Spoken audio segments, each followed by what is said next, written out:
ഇപ്പോൾ ധന്യരാമൻ ചേരുന്നു.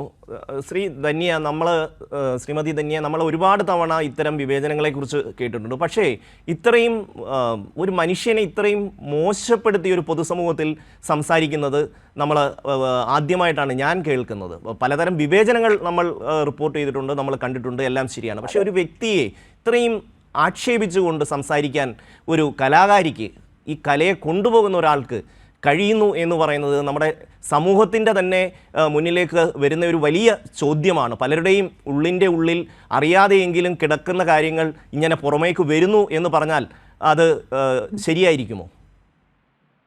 അതെ, കലയ്ക്ക് കലാപത്തെ ഇല്ലാതാക്കാൻ സാധിക്കും. ഈ സ്ത്രീ കലാപകാരിയാണ്. കലാപകാരിയായിട്ടുള്ള ഒരു സ്ത്രീയാണ് സത്യഭാമ. ഒരു വ്യക്തിയെ തെരഞ്ഞുപിടിച്ച് വംശീയമായി അധിക്ഷേപിക്കുക, അതായത് വെളുത്ത ശരീരമുള്ള ആൾക്കാർക്ക് മാത്രമേ മോഹിനിയാട്ടവും ഭരതനാട്യവും കുച്ചിപ്പുടിയൊക്കെ ചെയ്യാൻ ഇവിടെ സാധിക്കൂ എന്നുള്ളൊരു മെസ്സേജ്, അതൊരു വർണ്ണവെറിയാണ്. അത് അവർ ജനിതകപരമായിട്ട് അവരുടെ ഉള്ളിലുള്ള കാര്യങ്ങളെ തികട്ടി പുറത്തു വരുന്നതാണ്.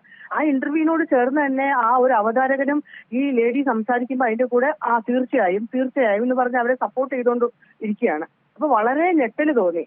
ഇത്രയും പച്ചയ്ക്ക് ഈ കല എന്ന് പറയുന്ന എല്ലാ മനുഷ്യരുടെയും കഴിവുകളാണ് നമ്മളെ പുറത്തു കൊണ്ടുവന്നത്. നമ്മൾ എത്രയോ കലാകാരന്മാരുടെ ലോകമാണിത്. ഈ ഒരു സ്പേസ്, വലിയൊരു സ്പേസ് ആണ് അവർക്ക് കൊടുത്തിരിക്കുന്നത് കലയ്ക്ക് വേണ്ടിയിട്ട്.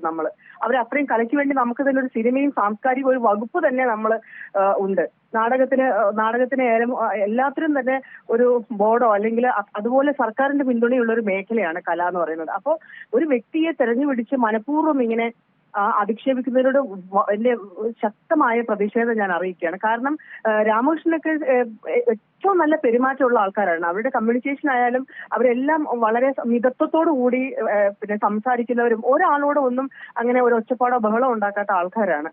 പക്ഷെ അങ്ങനെയുള്ള ആൾക്കാരെ പ്രകോപിപ്പിക്കുന്ന വെച്ചാൽ മാനസികമായിട്ട് ബൗദ്ധികമായിട്ട് അവരെ ഇല്ലാതാക്കുക എന്നുള്ള ലക്ഷ്യം. കാരണം ഇത്തരത്തിലുള്ള ആൾക്കാർ മുമ്പോട്ടേക്ക് വരണ്ട, ഇതിന് ഞങ്ങൾ ഇവിടെ വെളുത്ത സവർണ കുലവിഭാഗം ഇവിടെ ഉണ്ട്, നിങ്ങൾ ഇതിലേക്ക് ഇറങ്ങണ്ട എന്നുള്ളൊരു മെസ്സേജാണ് ആ സ്ത്രീ വീണ്ടും ഇതിനെക്കുറിച്ച് ആവർത്തിച്ച് സൗന്ദര്യത്തെക്കുറിച്ചും കാല അഴകിനെ കുറിച്ച് പോലും അവർ പറയുന്നത്.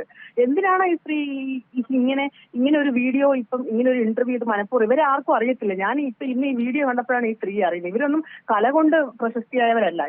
ഇവരൊക്കെ ഇവരുടെ ചീത്തയായിട്ടുള്ള കലാപം കൊണ്ട് അല്ലെങ്കിൽ ഇത്തരത്തിലുള്ള വാക്കുകൾ കൊണ്ട് പ്രശസ്തിയായിട്ടുള്ളവരാണ്. നമ്മുടെ മണിച്ചേട്ടനെയോ അല്ലെങ്കിൽ രാമകൃഷ്ണന്റെ ഒക്കെ 7 അയലക്കത്ത് വരാനുള്ള യോഗ്യത ഈ സ്ത്രീക്കുണ്ടോ എന്നാണ് ഞാൻ ചോദിക്കുന്നത്. ചില ആൾക്കാരുടെ ഒരു ധാരണയുണ്ട്, വാദ്യോപകരണങ്ങൾ ഉപയോഗിക്കുന്നത് അല്ലെങ്കിൽ നൃത്തം ഇതൊക്കെ ഒരു പ്രത്യേക വിഭാഗത്തിൻ്റെത് മാത്രമാണെന്നുള്ള ഒരു ധാരണ ഇപ്പോഴും നിലനിൽക്കുന്നുണ്ട്.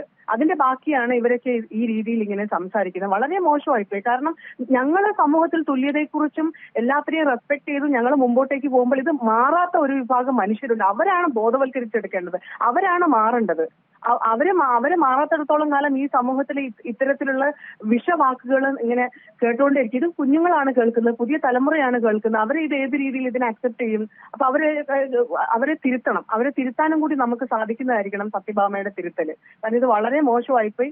ഇത്തരത്തിലുള്ള പരസ്യമായിട്ടുള്ള അധിക്ഷേപം ഇനി ഈ നാട്ടിൽ അനുവദിച്ചു കൊടുക്കാൻ പാടില്ല. അട്രോസിറ്റി ഇട്ട് ആ ലേഡിയെ അറസ്റ്റ് ചെയ്യണം. കാരണം മണിച്ചേട്ടനെയും രാമകൃഷ്ണനെയൊക്കെ അറിയാത്ത ആൾക്കാരില്ല.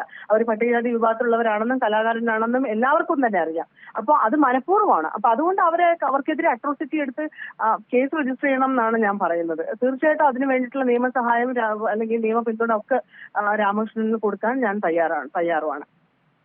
ധന്യ, നമുക്ക് ഒരു കലാകാരൻ എന്നുള്ളത് ഒന്ന് മാറ്റി നിർത്തിയിട്ട് ഒരു മനുഷ്യനെന്ന നിലയിൽ രാമകൃഷ്ണനെ നമുക്കൊന്ന് എടുത്തു വെക്കുമ്പോൾ പോലും ഒരാളെക്കുറിച്ച് ഇത്രയും കാക്കയെ പോലെ കറുത്ത നിറം എന്നൊക്കെ നമുക്ക് എങ്ങനെയാണ് ഒരാളെ വിശേഷിപ്പിക്കാൻ കഴിയുക?